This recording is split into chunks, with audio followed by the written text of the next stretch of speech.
Sejam muito bem-vindos ao JR Exatas. Hoje nós vamos ver algumas aplicações do binômio de Newton. Antes, vamos recapitular. O binômio de Newton, ele surge na resolução de binômios elevados a alguma potência maior do que zero. Nesse caso aqui, essa é a expressão. Ou seja, esse binômio aqui, x mais a, quando está elevado a uma potência n maior do que zero, existe essa expressão aqui que faz a expansão do binômio. Esta expansão é conhecida como fórmula de Newton.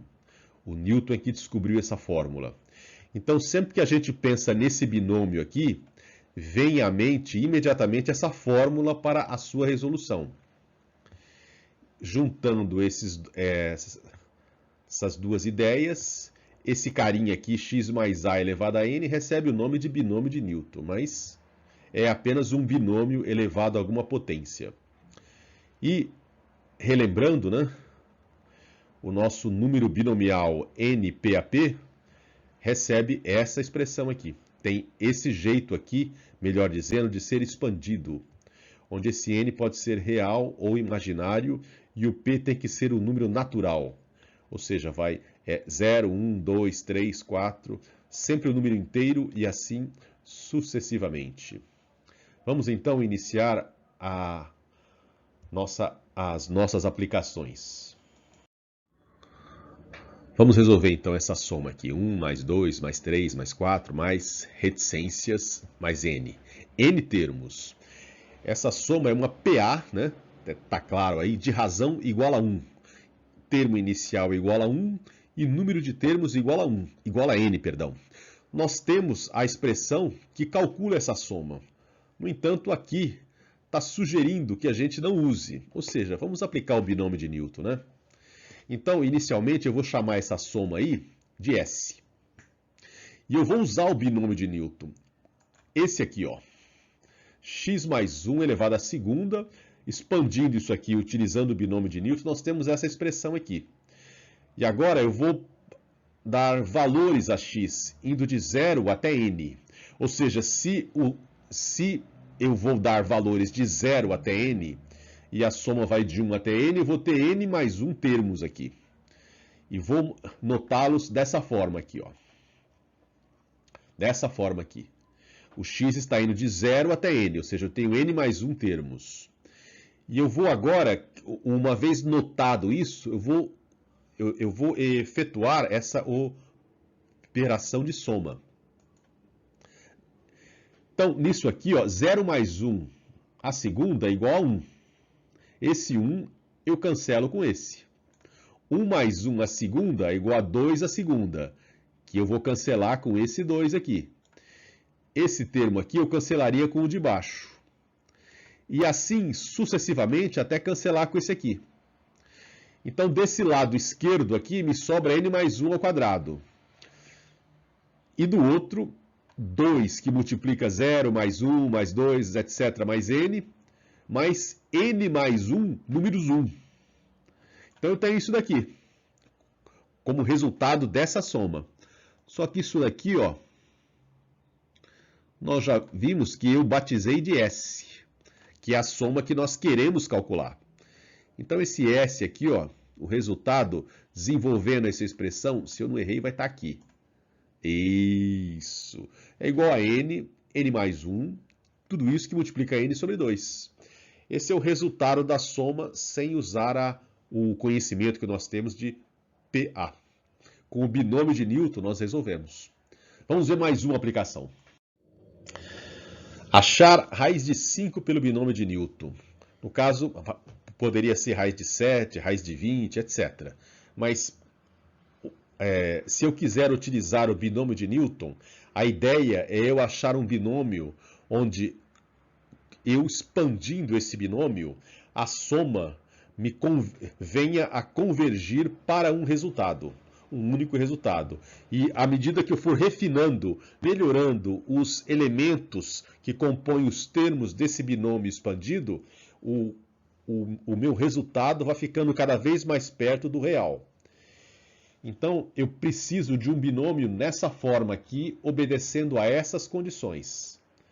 Ou seja, eu preciso de um binômio x mais 1 elevado a alfa, com o x entre menos 1 e 1, inclusive, e o alfa maior que zero.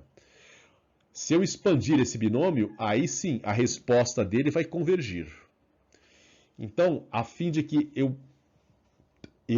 obtenha o x mais 1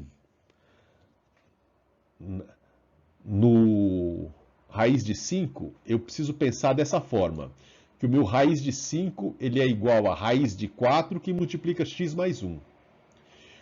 O 4 aqui poderia ser qualquer outro número que eu conheça a raiz, claro. Então, aqui no caso poderia ser 9, 16, 25, 81 e um outro detalhe é que quanto maior esse número, mais rápido a soma vai convergir para a nossa resposta. No caso aqui, eu escolhi o 4, que era mais fácil fazer as contas.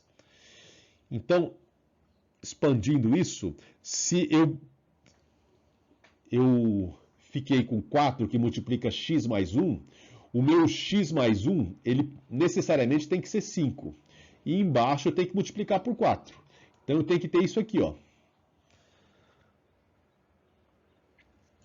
E aí, continuando a minha conta, eu tenho essa expressão aqui. Ou seja, o meu raiz de 5, ele é a mesma coisa que isso aqui, ó. E aí, continuando esse desenvolvimento, eu vou ter isso aqui. Agora sim, finalmente, eu achei o meu binômio x mais 1. X aqui é igual a 4, 1, né? O 1 que já tinha que ter aqui nesse nosso binômio inicial. E o meu x ele está entre menos 1 e 1. E o meu alfa, esse alfa aqui, é meio, maior que zero. Então agora sim eu posso aplicar o binômio de Newton nele e aí eu resolver. Só que antes de eu expandir esse binômio, eu preciso lembrar de uma coisa. Como que eu vou expandir isso aqui? O meio k, né? Esse número binomial, o meio k a k. Dessa forma aqui, usando a nossa definição. É um meio que multiplica o meio menos 1, que multiplica o meio menos 2, etc., até o meio menos k. E aí sim, esse cara aqui, ele cancelaria com esse aqui. E aí fica fácil fazer a conta. Uma vez lembrado isto, e lembrando também da expansão do nosso binômio, a nossa raiz de 5 fica assim, desse jeito aí. E aí eu vou utilizar apenas esses 4 primeiros resultados aqui para obter a nossa raiz. Utilizando esses 4 elementos iniciais, eu tenho que a nossa raiz é 2,236, etc. Então, essa é a raiz que nós desejamos. Fácil, né? Fácil, uma vez que a gente lembra da técnica, que é achar esse cara aqui. Lembrou da técnica? Aí sai rapidinho. Bonito, aliás. Muito bonito. Vamos ver mais um. Mostre que 81 elevado a 19 mais 107 elevado à 45ª potência é divisível por 4. Bom, o que eu penso? Penso, logo existo, né? 81, ele está bem perto de 4. O 107 está bem perto de 4. Então eu vou representar tanto o 81 quanto o 107 como os números que são múltiplos de 4. De modo a surgir o 4 nessa soma aqui. Eu vou fazer isso aqui, ó. O 81 é a mesma coisa que 80 mais 1. O 80 é divisível por 4. O 107 é 108 menos 1. O 108 é divisível por 4. Agora, eu tenho 2 binômios. Em cada um dos binômios, eu tenho um termo que é múltiplo de 4. Expandindo esses binômios, eu tenho essa expressão toda aqui. Observando essa expressão inicial aqui, ó, todos esses termos aqui, ó, até aqui, todos são divisíveis por 4. Porque eu vou ter sempre o 80 aqui. E aqui Isso aqui tudo me dá 1. Analogamente, todos esses termos aqui até aqui são divisíveis por 4.